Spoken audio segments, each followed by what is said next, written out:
semanas van a ser un poco teóricas, por decirlo así, donde vamos a mostrar el, lo que es los algoritmos de acuerdo al sílabus. Y luego vamos a entrar ya de lleno al C++ usando el producto DEBC, D-E-B-C.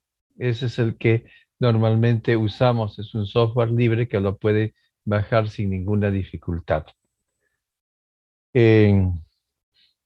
Para este curso tenemos un aula virtual. El aula virtual, y yo les he mandado un correo electrónico que espero todos los hayan recibido. En dicho correo electrónico les indicaba la clave para matricularse. Y también, vamos a poner aquí, sí.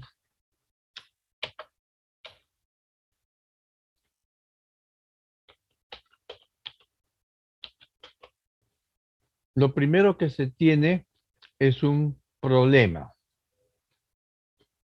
El problema, un problema que requiere una solución computarizada, podemos decir. Y si bien es cierto, hay fases en la solución de problema que los estamos poniendo acá. El primero es el análisis.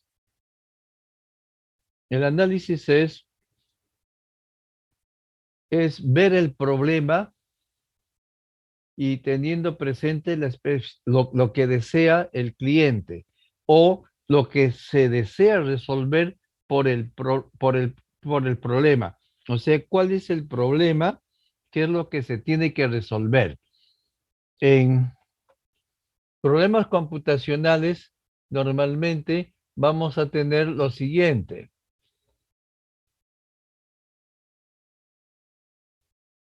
Vamos a tener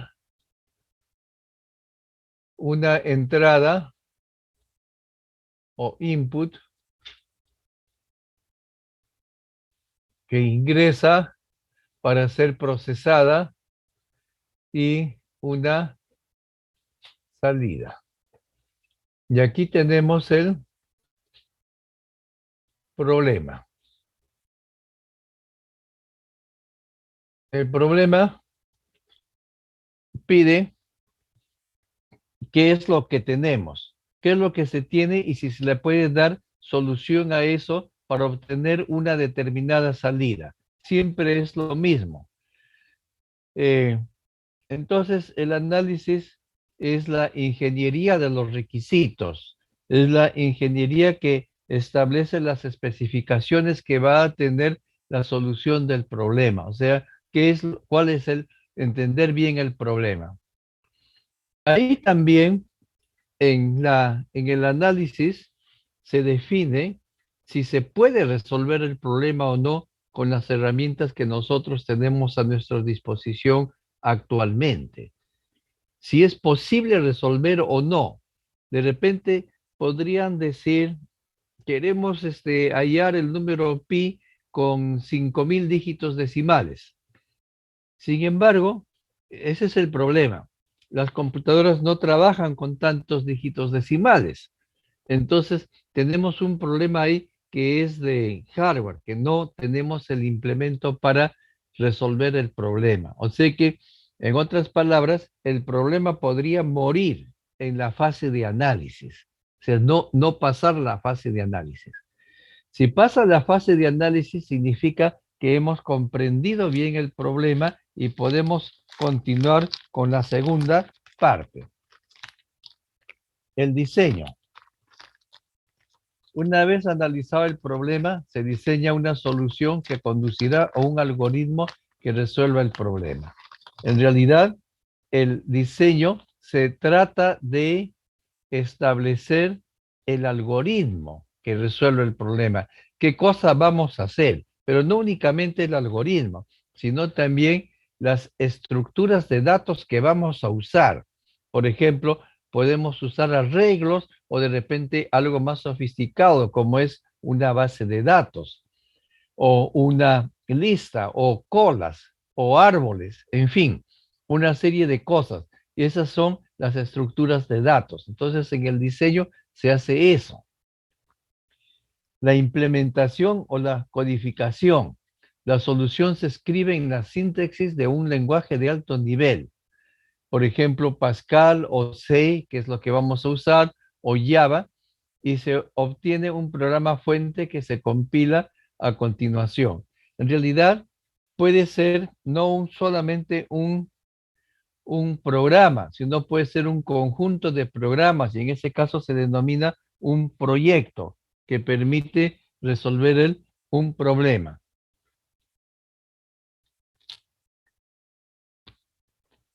Ejecución, verificación y depuración. El programa se ejecuta, se comprueba rigurosamente. En realidad, la comprobación final no se puede hacer. ¿Por qué? Porque la comprobación se hace con conjuntos de datos y es imposible que nosotros examinemos todos los posibles conjuntos de datos que existen. Entonces, se ejecuta con una buena parte. Es por ello que existe el mantenimiento. Se comprueba rigurosamente que trabaja con los datos que le damos y se eliminan todos los errores que pueden aparecer. Pero observen, son los errores que pueden aparecer con los datos que nosotros estamos proporcionando. En la vida real, alguien podría venir con otro conjunto de datos que podría hacer fallar nuestro programa, nuestro sistema. El mantenimiento, el programa se actualiza y modifica cada vez que sea necesario, de modo que se cumplan todas las necesidades de cambio de sus usuarios. El mantenimiento en sí significa qué cambios puede tener el programa o cómo cambian las especificaciones en cuanto al problema. El problema puede cambiar de requisitos, puede cambiar de objetivos. Entonces, si se nos puede, si lo podemos actualizar de modo de que pueda enfrentar o pueda ser usado para otras cosas diferentes de las que inicialmente se propuso. Entonces, en el mantenimiento se hace todo eso, aunque a veces dicen esa no es labor de mantenimiento, eso es nuevamente volver a hacer un análisis. Pero muchas veces en la práctica, dentro del mantenimiento, se hacen esas cosas. Ahora, aquí también, en el mantenimiento, pueden encontrar, dado que los datos pueden haber sido infinitos, algunos datos para los cuales no funciona el programa. Entonces, es momento de hacer ajustes al programa. ¿Correcto? La documentación es escritura de las diferentes fases del ciclo de vida del software. Esencialmente, el análisis, diseño y codificación unidos a manuales de usuario y de referencia, así como normas para el mantenimiento. La documentación puede ser muy variada. En realidad, lo que se quiere es que un sistema, un programa, esté debidamente documentado. Algunas veces se dice, bueno, la documentación se pone dentro del programa como comentarios del mismo. Esa es una afirmación también válida, que puede ser válida y podemos tenerla. Entonces, la documentación, pero también dice diferentes fases. Ahora, hay manuales de usuario también, pero hay también manuales técnicos. Los manuales técnicos son los que dicen cómo se ha hecho, cuáles son los algoritmos, cuáles son las estructuras de datos que se han usado y en fin. Los manuales de usuario son más bien dirigidos al usuario de cómo resolver o cómo usar el programa. En la actualidad ya no salen manuales de usuario. Normalmente los manuales de usuarios están incorporados dentro del programa. con la pestaña de ayuda. La pestaña de ayuda es el acceso a la documentación. Vamos a borrar esto.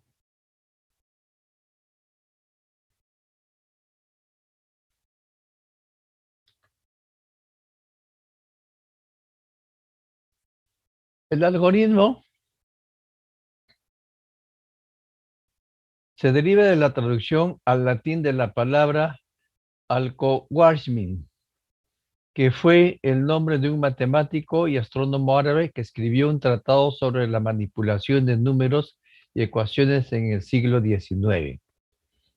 Un algoritmo es un método para resolver un problema mediante una serie de pasos precisos, definidos y finitos.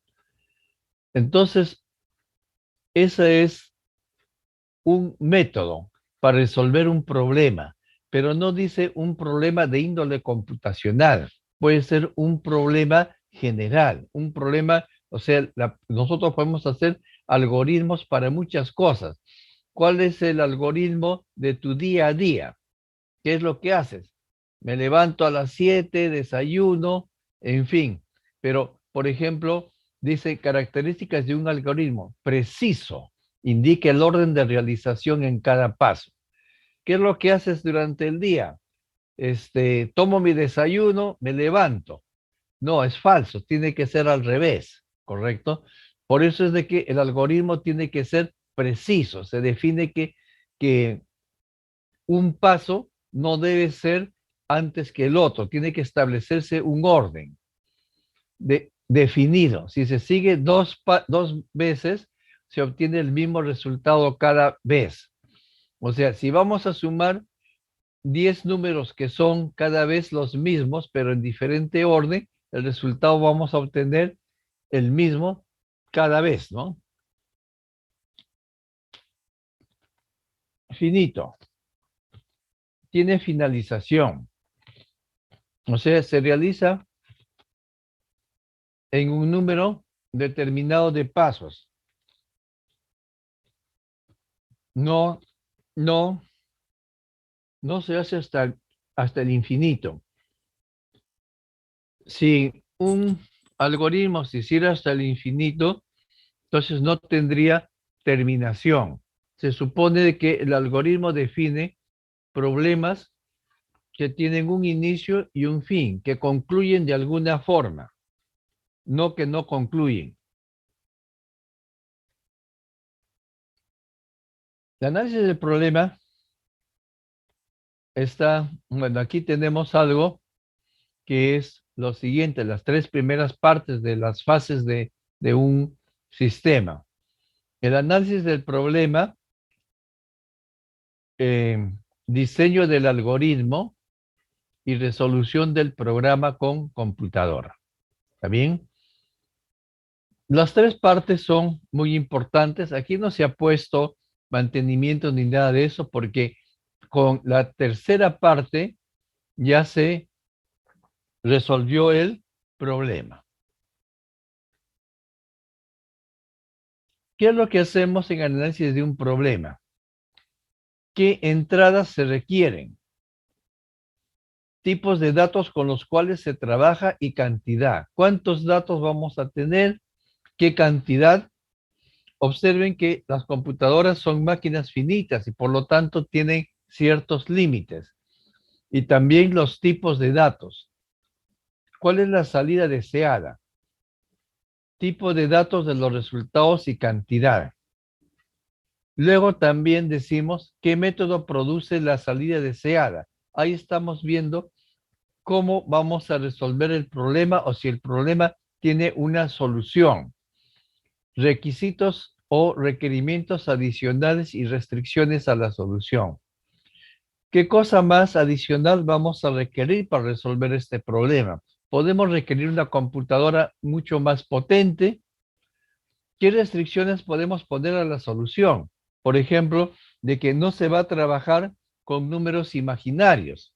Esa es una restricción. O sea que la raíz cuadrada siempre debe aplicarse a números positivos. Y eso en cualquier programa es una restricción. Los números a los cuales se aplica la raíz cuadrada tiene que ser positivo.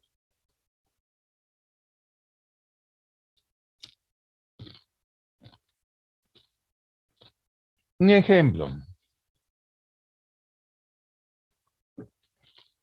Se desea obtener una tabla con las depreciaciones acumuladas y los valores reales de cada año de un automóvil comprado por 20.000 euros en el año 2005, durante los 6 años siguientes, suponiendo un valor de recuperación o rescate de 2.000.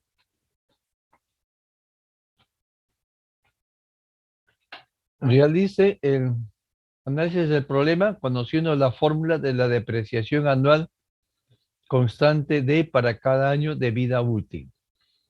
La depreciación es el costo, que es 20.000, menos el valor de recuperación entre 6, o sea, sale 3.000. Entonces, ¿qué necesitamos de datos de entrada? El costo original que nos dan, la vida útil, los 6 años siguientes, ¿no es cierto? Entonces, esa es la vida útil. Y el valor de recuperación. El valor de recuperación podría ser un dato o no necesariamente. Por ejemplo, sí lo necesitamos porque de esa manera vamos a encontrar la depreciación anual.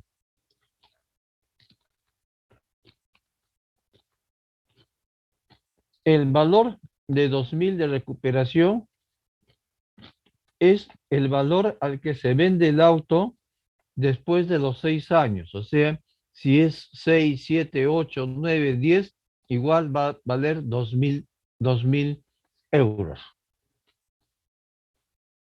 La salida va a ser la depreciación anual por año.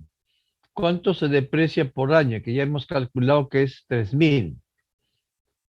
¿Cuánto es la depreciación acumulada en cada año? ¿Y cuál es el valor del automóvil en cada año? Entonces el proceso es hallar o calcular la depreciación acumulada. Cálculo del valor del automóvil en cada año. Eso es lo que se requiere. Entonces, muestra la salida. El primer año es el 2.000. El precio fue 20.000. Al final del año, el auto ya no vale 20.000, sino 17.000. En el segundo año, la depreciación es 3.000 y la depreciación acumulada es 6.000. Entonces, el valor anual es 17 menos 3, 14. Y en el siguiente año, también la depreciación es 3.000 y aquí es 9.000. Este, por supuesto, es un problema muy simple porque podríamos decir que la depreciación aumenta o disminuye 10% cada año, ¿no? Pero, digamos, hemos puesto algo fijo. En el 2011, la depreciación acumulada es 18.000 y llegó a su valor anual. Aquí termina el análisis del problema, o sea, el análisis del programa también debe finalizar ahí. Quiere decir que a partir de 2012, que es a finales de 2011, o sea, principios del 2012, ya el auto sigue valiendo 2.000 euros y también para los años subsiguientes. Eso es lo que le llaman el valor final del vehículo. Entonces, ese es un problema donde se ve datos de entrada, proceso y salida. Esta no es ninguna programación. Diseño del algoritmo. En la etapa de análisis del proceso de programación se determina qué hace el programa. En la etapa de diseño se determina cómo hace el programa la tarea solicitada. Los métodos para el proceso de diseño se basan en el conocido divide y vencerás. Esto tiene que ver con el hecho de que cada vez los computadores resuelven problemas muy complejos. Entonces, dependiendo de la complejidad que tenga el problema o de la complejidad que tenga la tarea asignada, uno tiene que dividirla en varias partes. Y por eso se dice divide y vencerás. Tenemos una, una tarea, la tarea resulta muy compleja, ubicamos algunas partes de la tarea y los dividimos. Y esto para cualquier cosa. Por ejemplo, construcción de un computador. Bueno, computador es un aparato muy complejo. Entonces, dividimos. ¿Qué es? Por ejemplo, ponemos el CPU aparte. Los accesorios o eh, las memorias externas aparte. Los periféricos aparte. Pero a veces eso nuevamente sigue siendo complejo. Por ejemplo, en un computador, los periféricos no lo podemos tratar como uno solo. Entonces, lo dividimos nuevamente. Digamos, vamos a estudiar el, la impresora, el escáner, la lectora, y entonces el equipo de sonido, la cámara de video, que son también que tienen su complejidad y que se tienen que estudiar. Entonces, todos ellos juntos forman algo que es el computador, ¿no? Entonces, el conocido divide y vencerás es una técnica que se aplica en casi todas las ramas del, del conocimiento humano, porque una sola persona normalmente no va a poder manejar toda la complejidad que tiene dentro un problema. La complejidad inherente va a ser de que nosotros tengamos que dividirlo. Por eso se dice, la resolución de un problema complejo se realiza dividiendo el problema en subproblemas y a continuación estos subproblemas en otros de nivel más bajo hasta que pueda implementarse una solución fácil, un problema bastante sencillo. Es un refinamiento, eh, un refinamiento que se va dando, ¿no? Por ejemplo, un ejemplo que podríamos decir de refinamiento, dicen ustedes,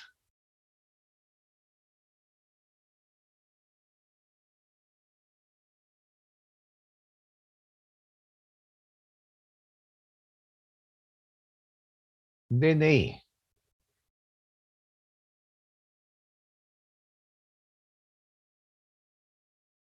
Quieren comprobar si algo es un DNI. Entonces puedo refinar en algo muy simple. Por ejemplo, 8 caracteres. 8 de longitud.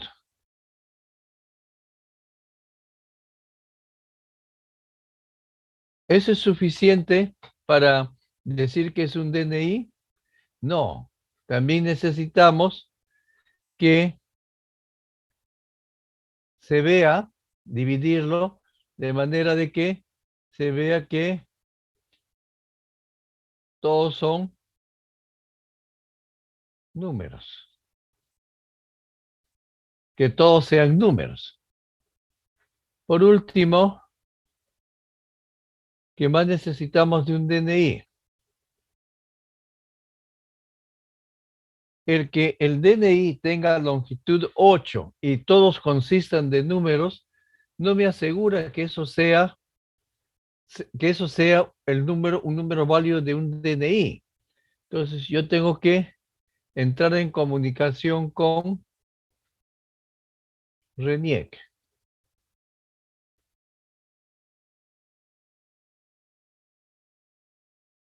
RENIEC. Entonces, observen que me dan una cadena y me dicen, ¿esto puede representar un DNI?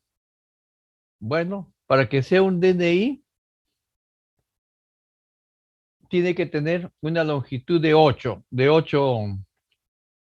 caracteres, pero 8 caracteres lo podemos chequear. Después tenemos que ver si los 8 son dígitos numéricos. Y por último, tenemos que ver si eso está registrado en la RENIEC. Y la parte más compleja viene a ser esto de aquí, porque aquí ya hay que ingresar a otra plataforma y generar la, los, la comunicación respectiva. Entonces, a eso nos referimos cuando nosotros tenemos que, inclusive en cosas muy sencillas, poder tener que implementar cosas poco complejas. Entonces, los métodos más eficaces se basan en el conocido divide y vencerás. Divide y vencerás son problemas complejos. Algunos son simples y siempre la idea es llegar a un problema que se pueda resolver fácilmente y de ahí regresar al problema original.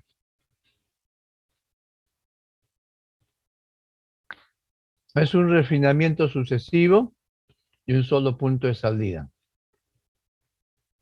Cualquier programa bien diseñado consta de un programa principal. O sea, observen, un programa tiene lo siguiente.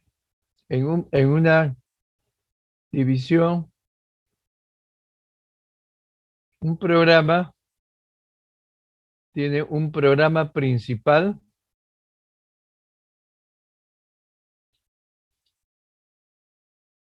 y este llama a sus subprogramas. ¿Por qué?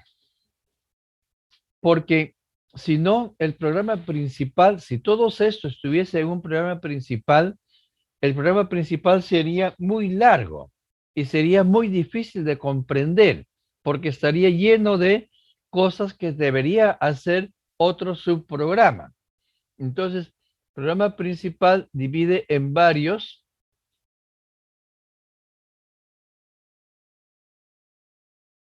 programas de esta forma, ¿no?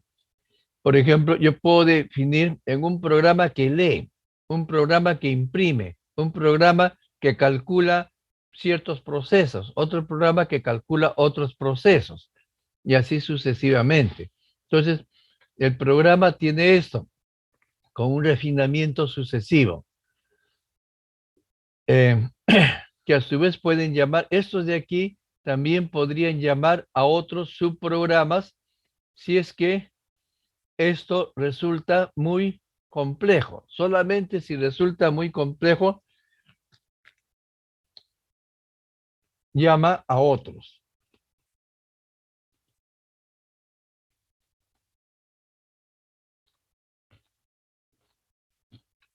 Diseño del algoritmo. A veces se tiene que programar un módulo, comprobar el módulo. Si es necesario depurar el módulo, combinar el módulo con los módulos anteriores. O sea, hay una combinación ahí para ver qué es lo que se está haciendo.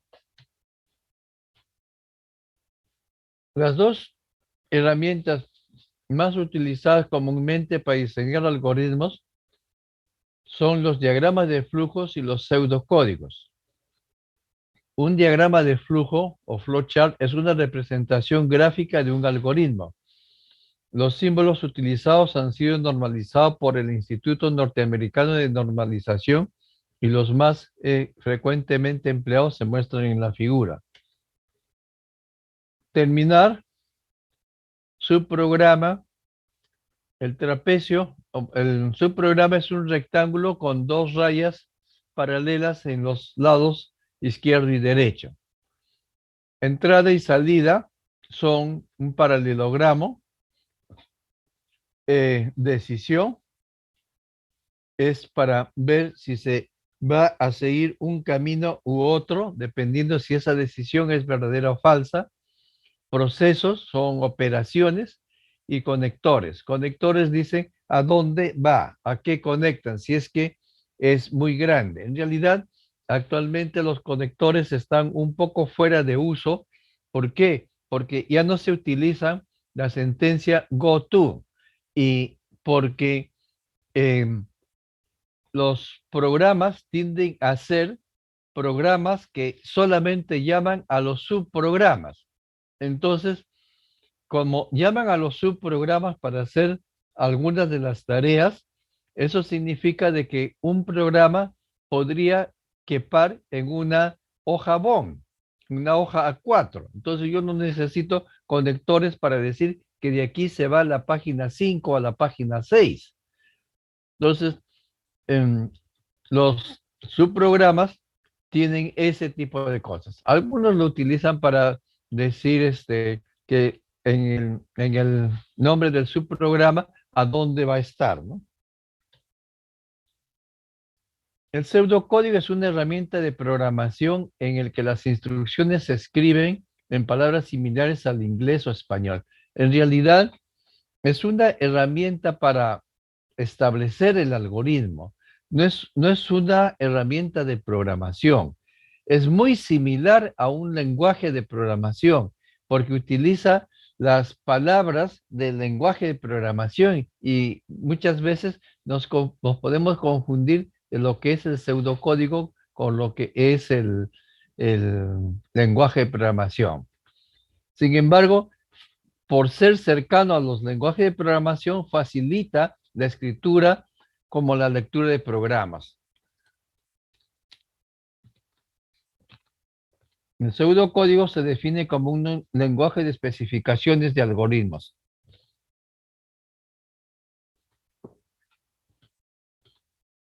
Aunque no existen reglas para escritura del pseudocódigo en español, se ha recogido una notación estándar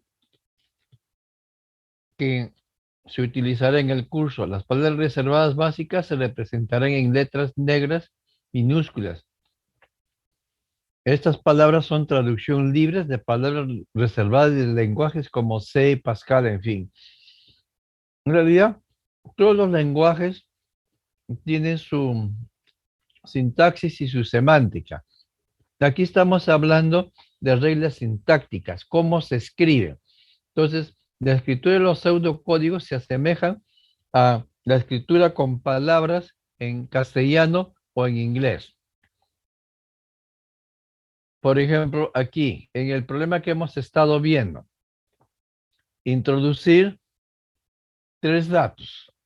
La indentación ayuda, porque significa introducir costo, vida útil, valor final de rescate o recuperación. Esto de aquí está en negrita, entonces quiere decir de que un lenguaje de programación tiene una sentencia para imprimir. Por ejemplo, en C++ es code, que significa consola out, ¿no? Imprimir cabeceras. Aquí lo he puesto con la palabra en castellano, imprimir. Establecer el valor inicial del año. ¿Está bien? Que es el coste también, ¿no? Calcular la depreciación. La depreciación es el costo menos el valor final de rescate sobre la vida útil. O sea, esa es una forma. Y luego, mientras valor del año sea menor o igual que vida útil, hacer lo siguiente. Sea esa es como un cálculo. Calcular la depreciación acumulada, calcular el factor actual e imprimir una línea en la tabla. Incrementar el valor del año, fin, mientras. Aquí, ¿qué faltó? No faltó nada porque la salida se está haciendo conforme se va procesando. Entonces, aquí tenemos la salida se imprime dentro del proceso. Eso es algo que se puede hacer.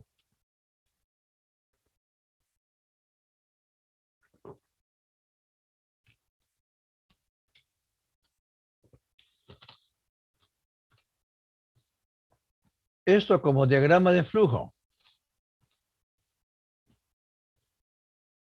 Observen.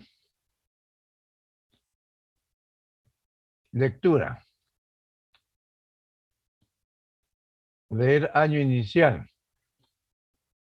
El valor actual asume el costo. Se le asigna el valor del coste que hemos hallado. La depreciación se le asigna este valor. La acumulada se le asigna 0.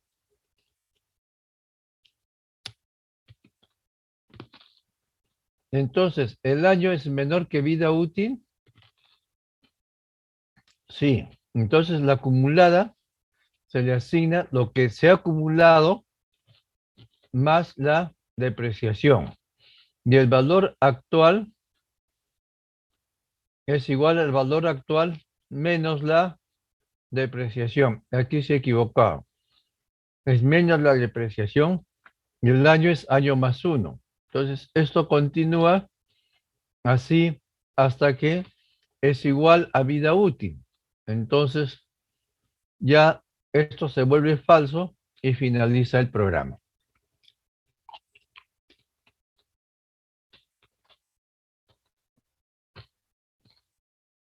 Ejemplo. Calcular la paga neta de un trabajador conociendo el número de horas trabajadas, la tarifa horaria y la tasa de impuesto. Entonces, cuando les especifican un problema, dice conociendo el número de horas trabajadas, la tarifa horaria y el impuesto. Pero, ¿cómo se va a calcular la paga neta? Se supone que los ingresos son la multiplicación de las horas trabajadas por la tarifa horaria y la tasa de impuestos es un descuento. Entonces decimos leer horas, tarifa y tasa. Y aquí está la paga bruta, que es horas por tarifa. Y los impuestos es la paga bruta por tasa de impuestos, ¿no? Y entonces la paga neta, que es lo que queremos, es la paga bruta menos impuestos. Observen, aquí sí tiene bien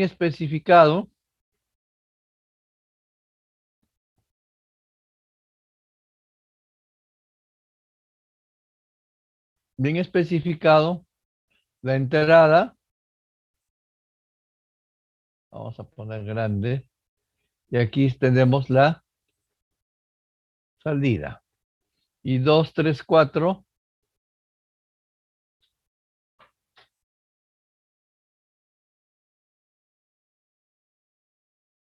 es el proceso.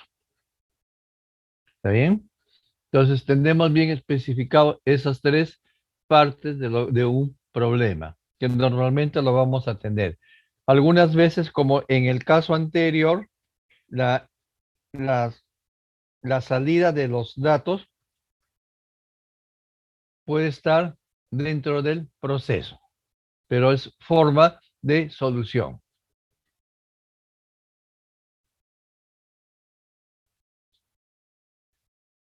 Calcular el valor de la suma 1 más 2 más 3 más 100. Esta es una forma de resolver. No es la única forma, porque alguien podría decir, bueno, yo conozco la suma de los n primeros números y solamente tengo que aplicar esa fórmula. La fórmula es, dicen,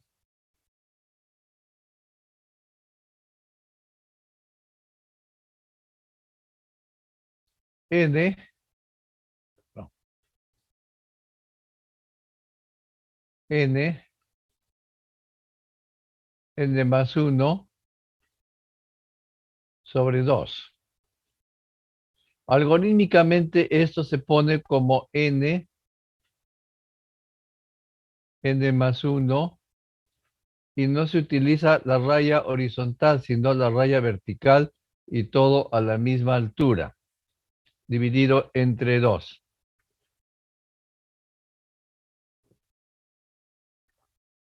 Y observen, lo hace mediante un lazo de repetición.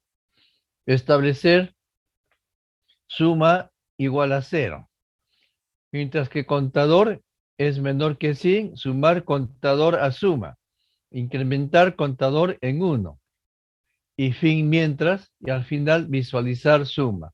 Entonces la salida, y en este caso no hay entrada, observen.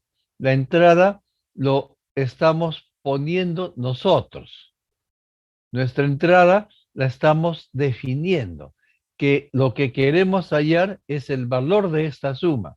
No hay dato de entrada. Entonces, tenemos que establecer esto como, lo tenemos que considerar como dato de entrada, de que el valor de la suma de los 100 primeros números inicialmente es 0 y que ahí vamos a contener eso, ahí vamos a obtener la solución. Otra forma es decir, ¿no? Que lo que tiene que ingresar es, yo les podría decir, calcule el valor de la suma de los n primeros números mediante un algoritmo de repetición. Entonces, el dato de entrada tiene que ser el valor de n, ¿no? Entonces, si ponen aquí sentencia 0, leer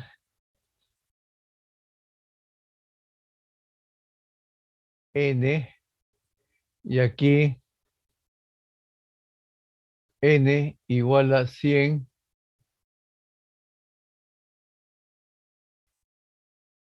entonces ya estamos entrando datos, ¿no?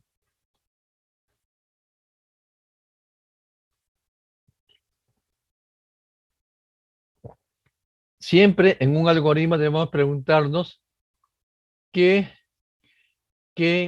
datos son los datos de entrada.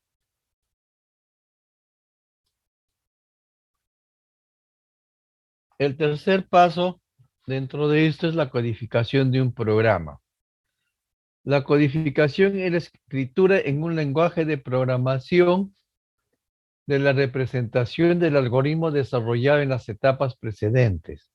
Dado que el diseño de un algoritmo es independiente del lenguaje de programación utilizado para su implementación, el código puede ser escrito con igual facilidad en un lenguaje o en otro.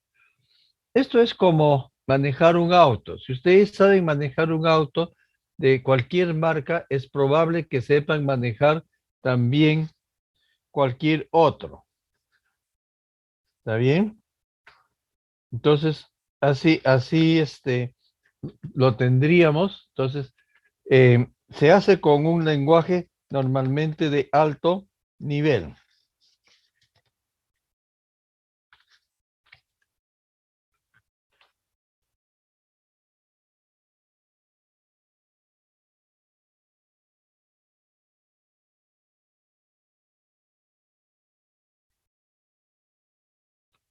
Bien, para realizar la conversión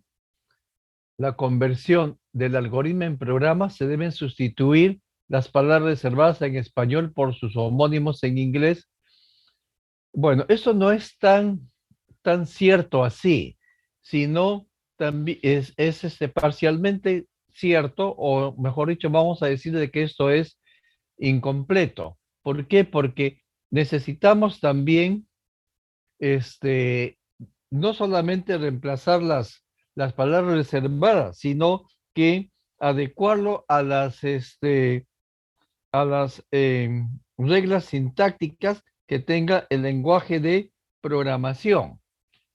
Ese es el aspecto fundamental, ¿no?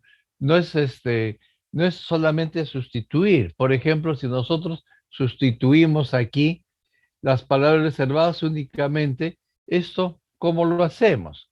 Esto no podemos decir establecer contador a 1. Tenemos que decir contador es igual a 1. Y si, por ejemplo, estamos en un lenguaje como, eh, como C++ o Java, esto tiene que finalizar en punto y coma. Aquí, por ejemplo, hacer. ¿Tenemos que hacer una indentación o no? Eso es algo que tendríamos que establecer de acuerdo a lo que dice el lenguaje de programación.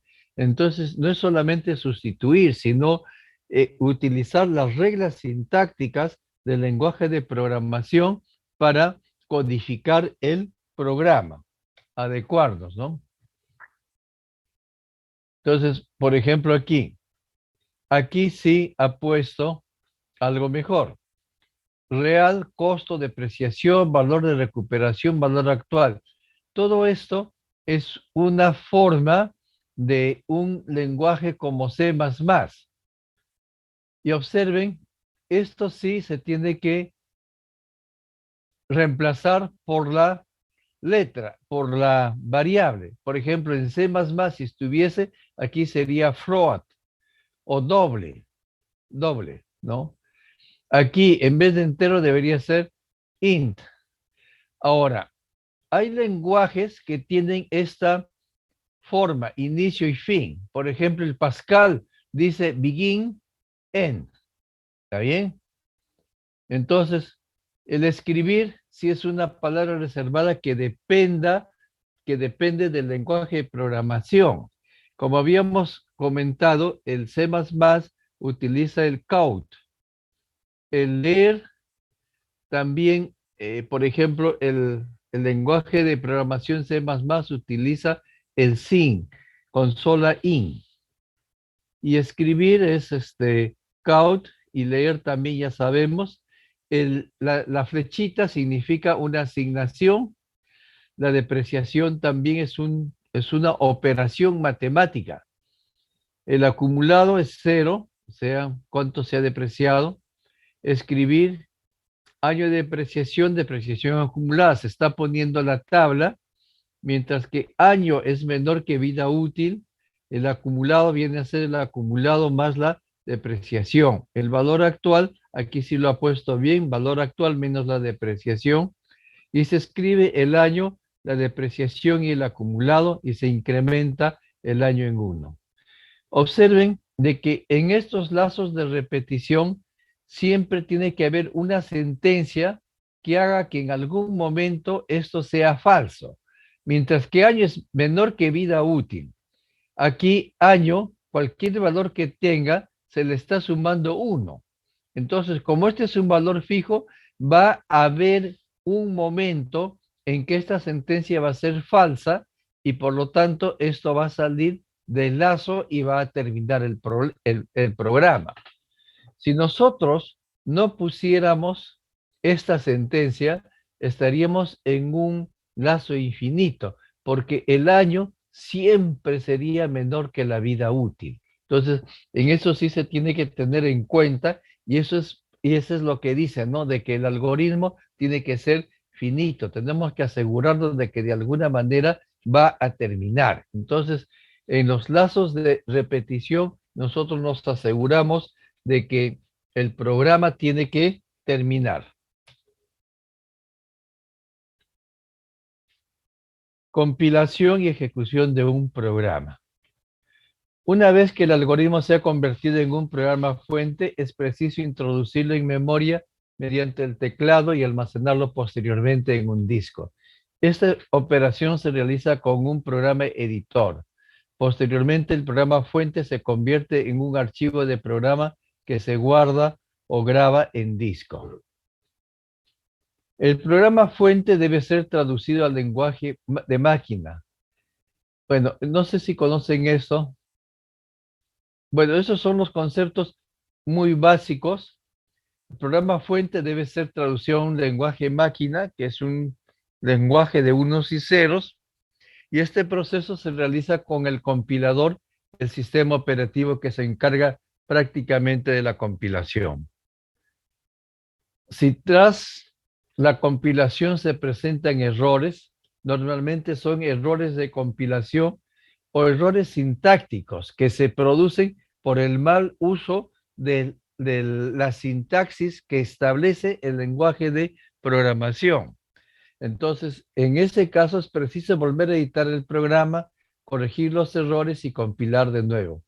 Este proceso se repite hasta que no se producen errores, obteniéndose el programa objeto que todavía no es ejecutable directamente. Suponiendo que no existen errores en el programa fuente, se debe instruir al sistema operativo para que realice la fase de montaje o enlace, carga del programa objeto con las bibliotecas del programa del compilador. El proceso de montaje produce un programa ejecutable. En la actualidad, nosotros tenemos ambientes de trabajo como el NetBeans, el, este, el Eclipse, el DevC, que proveen ambientes donde todo esto del montaje, de la compilación lo hacen en forma automática. Nosotros no tenemos que hacerlo en forma manual. Anteriormente sí teníamos que hacerlo en forma manual, pero ahora no. Se hace a través de los ambientes de las plataformas de trabajo que nos proporcionan los lenguajes de programación o las facilidades que nos dan.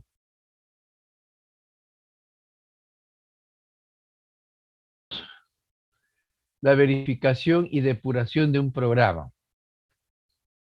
La verificación o compilación de un programa es el proceso de ejecución del programa como una amplia variedad de datos de entrada, llamados datos de prueba, que determinarán si el programa tiene o no errores. La verificación se hace con una amplia variedad de datos y como les había comentado anteriormente, es imposible que nosotros podamos comprobar con los infinitos datos que pueden existir para ver un programa. O sea, hay mucha información, muchos datos que tendríamos que probar, infinitos. Para realizar la verificación se debe desarrollar una amplia gama de datos de test, valores normales de entrada, valores extremos de entrada que comprueben los límites del programa y valores de entrada que comprueben aspectos especiales del programa.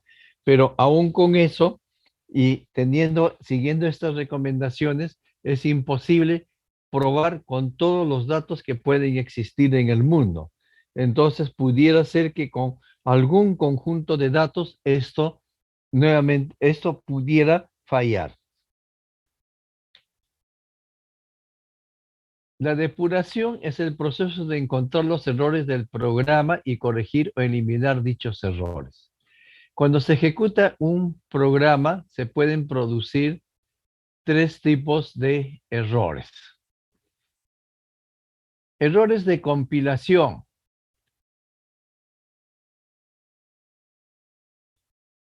Se producen normalmente por un uso incorrecto de las reglas del lenguaje de programación y suelen ser errores de sintaxis.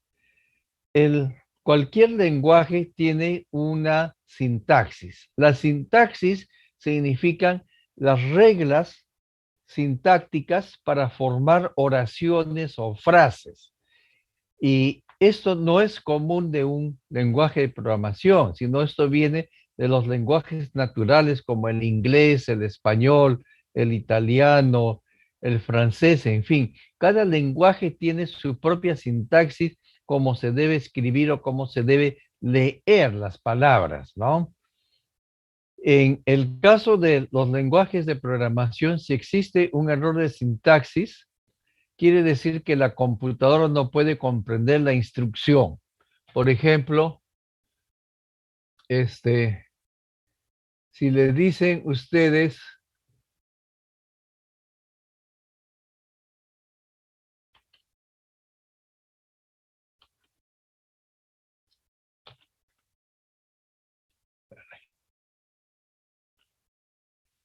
read,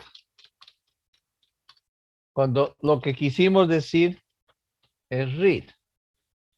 Esto no lo va a comprender, es un error sintáctico. Esto sí. O cuando dicen, okay,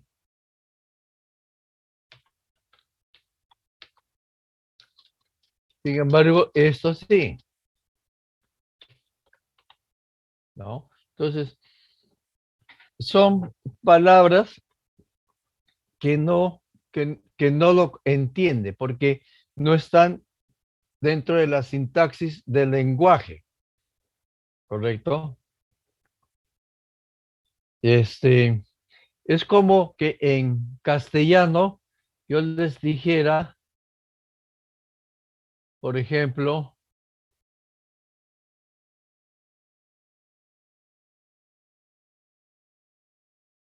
¿dónde está?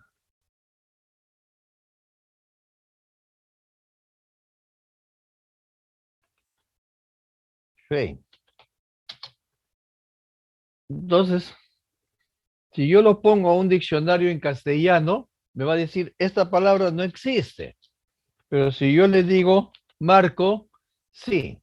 Entonces se entiende esa palabra que sí existe y la otra que no existe. Entonces, en computación son los trabajos que las palabras que son mal escritas, que tienen errores de sintaxis en su escritura. Entonces, lo que pasa es de que el compilador imprimirá una lista de todos los errores encontrados durante la compilación. Ahora, los ambientes de trabajo están actualmente, están en la actualidad corrigiendo los errores de sintaxis o señalando que allí hay un error de sintaxis. Entonces, no hay mayor dificultad en eso. Nos dice. Los segundos son los errores de ejecución, que están dentro de los errores lógicos. En realidad, deberían haber dos únicamente, que es errores de compilación y errores lógicos o de ejecución. Estos errores se producen por instrucciones que la computadora puede comprender pero no ejecutar. Por ejemplo, división por cero y raíces cuadradas de números negativos. En estos casos se detiene la ejecución del programa y se imprime un mensaje de error. Sin embargo, si nosotros ponemos por cero, a veces lo considera la computadora como un error sintáctico, que no se puede hacer una división porque detecta que es una cosa por cero. Pero sí es un error en el momento de ejecución. Ahora, estos errores de ejecución son capturados, o sea, son errores, pero errores que se pueden manejar, errores que se pueden manejar con, y para ello encuentran algunos métodos, algunas instrucciones que dice, si existe error, entonces mande un mensaje de que está habiendo un error, ya sea división por cero o el número es negativo, cosas así, ¿no? Mensajes, errores lógicos. 3. Se producen en la lógica del programa y la fuente de error suele ser el diseño del algoritmo. O sea, hay un error en el algoritmo que impide de que se realice. Estos errores son los más difíciles de detectar, ya que el programa puede funcionar y no producir errores de compilación y de ejecución, y solo puede advertirse el error por la obtención de resultados incorrectos. En este caso se debe volver a la fase de diseño del algoritmo, modificar el algoritmo, cambiar el programa fuente y compilar y ejecutar una vez más. Por ejemplo, yo digo lo siguiente. Aquí lo vamos a poner. A que sea 5. ¿Por qué no da?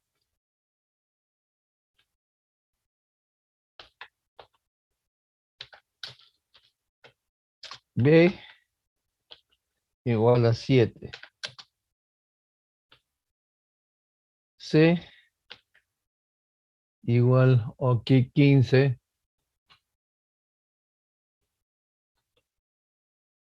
C igual a menos B. Y luego yo digo print suma de A y B es más C. Entonces, si ustedes observan esto, mi intención es sumar estos dos números y ponerlo en C. Sin embargo, la operación que yo he hecho aquí es A menos B, que es una operación perfectamente válida. Y aquí yo digo, la suma de A y B es más C, pero la suma de 15 más 7 es 8, me va a poner. Y entonces yo voy a decir, este es un error en la lógica del programa. ¿Por qué? Porque esta sentencia está mal ubicada, o sea, no está correspondiendo a la intención de lo que se quiere realizar. Entonces, en realidad aquí yo debería haber puesto C igual a A más B y con eso se corrige ese error lógico. ¿Comprenden? Entonces, los errores lógicos, como dice aquí, eh, son difíciles de detectar muchas veces. Tenemos que revisar todo el algoritmo para poder detectar bien el error. Vamos a borrar esto. Entonces, ya sabemos que son los errores de sintaxis, los errores de ejecución y los errores lógicos. O los errores lógicos tienen que ver con la intención del programa. ¿Qué es lo que queremos hacer? Un, un momento, por favor.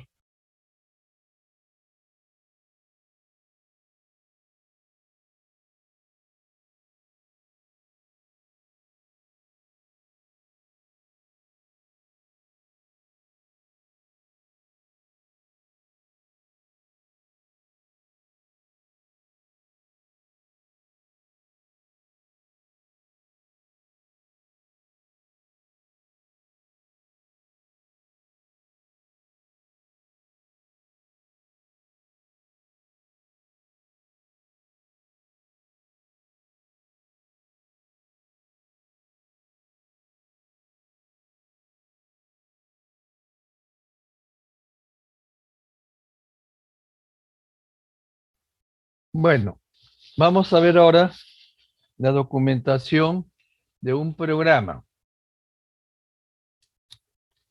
La documentación de un problema consta de las descripciones de los pasos a dar en el proceso de resolución de dicho problema.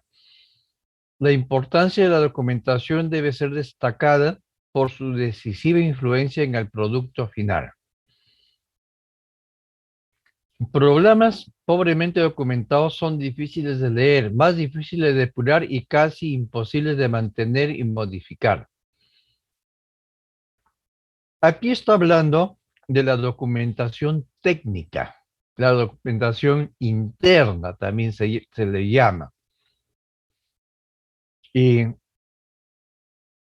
esa documentación interna no puede estar, bueno, puede estar como comentario dentro del programa, pero debe haber algo de algo fuera también, como es, por ejemplo, el algoritmo en un diagrama de flujo o en pseudocódigo. La documentación interna es la contenida en líneas de comentarios. Esta también es dentro de la fuente, se puede decir qué es lo que se ha hecho. Eh,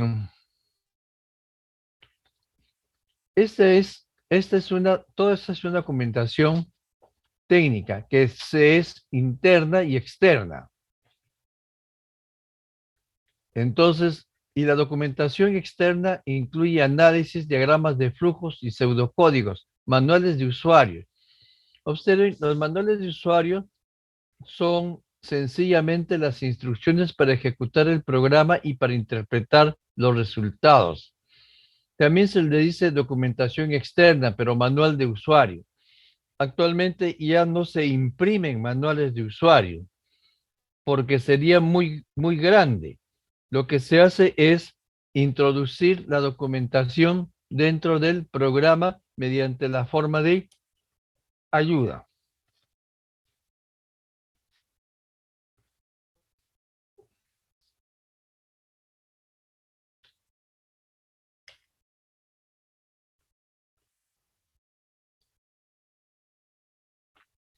La programación modular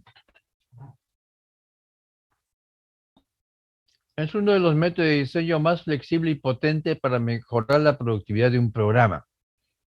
En programación modular, el programa se divide en módulos, partes independientes, cada uno de los cuales ejecuta una única actividad o tarea y se codifican independientemente de otros módulos.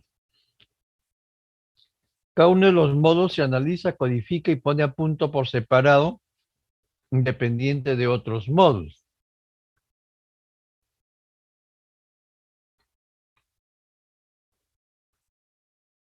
Hace un momento decíamos DNI. Es un módulo para un programa que estamos hablando de una persona. La persona puede tener varios módulos. Uno de ellos es comprobar el DNI. Otro módulo puede ser comprobar la dirección. Otro módulo puede ser comprobar sus créditos, por ejemplo. Historial crediticio. Historial de créditos. Entonces son diferentes módulos que se aunan para definir a una persona. ¿Está bien? Entonces, pero al comprobar el DNI, tal como hemos hecho nosotros, es independiente de comprobar la dirección de la persona como comprobar su historial crediticio. Tal vez algunos de esos tengan cosas en común. Por ejemplo, este tiene el número de DNI, pero este puede llamar a este para saber si ese DNI es válido o no. Pero estos de aquí son independientes.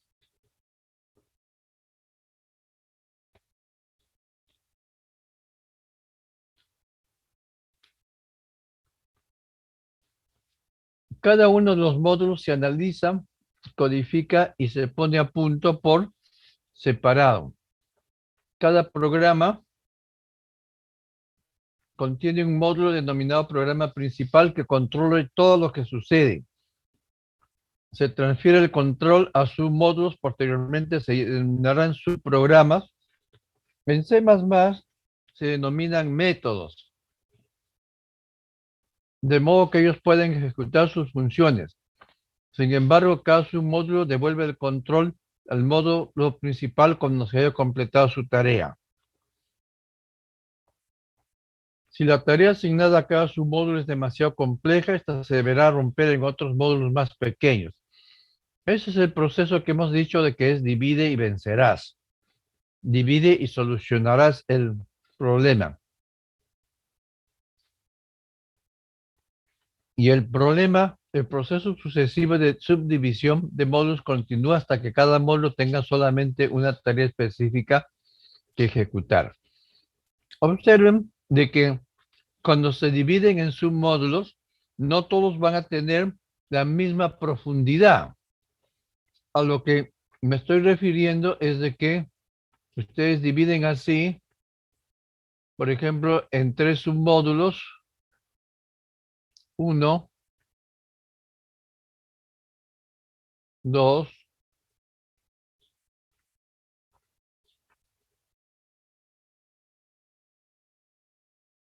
3. Este tiene otro más, que es el 1, 1,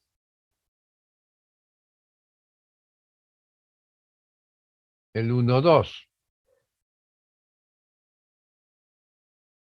Y aquí, este se divide en 2. 1, 2, 1, 1.2, 1, y en el módulo 1.2, 2. Mientras que estos de aquí ya llegaron no todos tienen que llegar hasta el mismo nivel de descomposición. Este llega hasta aquí nomás, pero este se tiene que subdividir más, a pesar que están bajo el mismo. Estos también, igual, podrían tener 2 o 3 niveles mayores. Cuando se hace la programación, digamos, este es el módulo principal, es el principal, se divide en 2, 1, 2 y 3. Entonces, si ese se divide en 1, 1, 1, 2, o sea, ese es segundo nivel. Primer nivel, segundo nivel, tercer nivel. Entonces aquí se vuelve a empezar por 1. Por ejemplo, aquí podrían tener el 3, 1, 3, 2,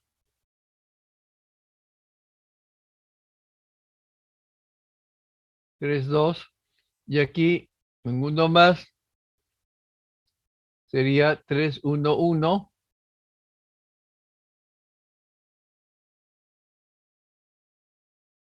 3, 1, 2,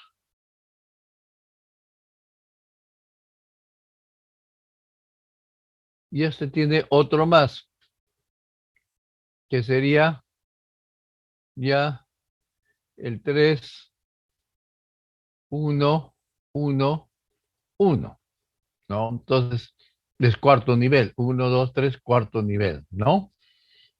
Entonces, hay una convención para establecer la división de submódulos mediante una especie de árboles cuando nosotros dividimos y para vencer, ¿no? Ahora, cada submódulo, una vez que ha completado, devuelve el resultado al módulo que lo llamó, o sea, de donde se está llamando. En algunos casos, puede ser que el principal directamente acceda a uno de los módulos que está mucho más abajo. Entonces se queda de esa forma.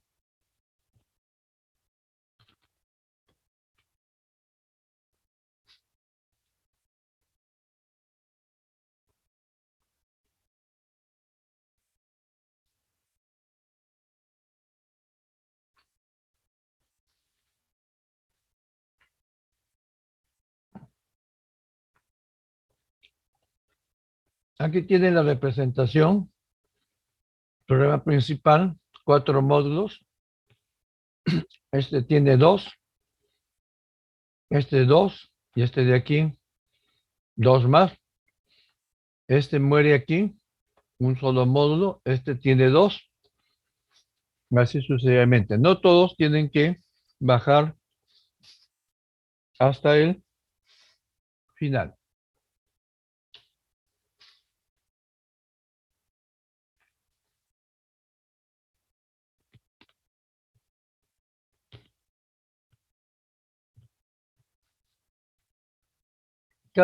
Estos lenguajes C, Pascal, Fortran y lenguajes similares se conocen como lenguajes de procedimientos. Es decir, cada sentencia o instrucción señala al compilador para que realice alguna tarea. Obtener una entrada, producir una salida, sumar 3 números, dividir por 5, etc. En resumen, un programa en un lenguaje de procedimientos es un conjunto de instrucciones o sentencias. En el caso de pequeños programas, estos principios de organización se demuestran que son eficientes. Básicamente lo que está diciendo es que las sentencias que tienen estos lenguajes son bien claras, precisas y bien definidas, qué es lo que se tiene que hacer. Y el programador solo tiene que crear esta lista de instrucciones en un lenguaje de programación, compilar en la computadora y esta a su vez ejecuta estas instrucciones cuando los programas se vuelven y ejecuta esas instrucciones. Cuando los programas se vuelven más grandes, cosa que lógicamente sucede cuando aumenta la complejidad del problema a resolver, la lista de instrucciones va a aumentar. Entonces, hay muchas dificultades para controlar el gran número de instrucciones, pero eso se genera de la complejidad.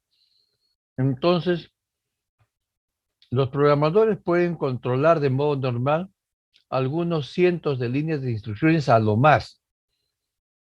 Sin embargo, la idea para resolver el problema es descomponer en unidades más pequeñas, que son funciones, procedimientos, subprogramas o subrutinas en otros lenguajes de programación.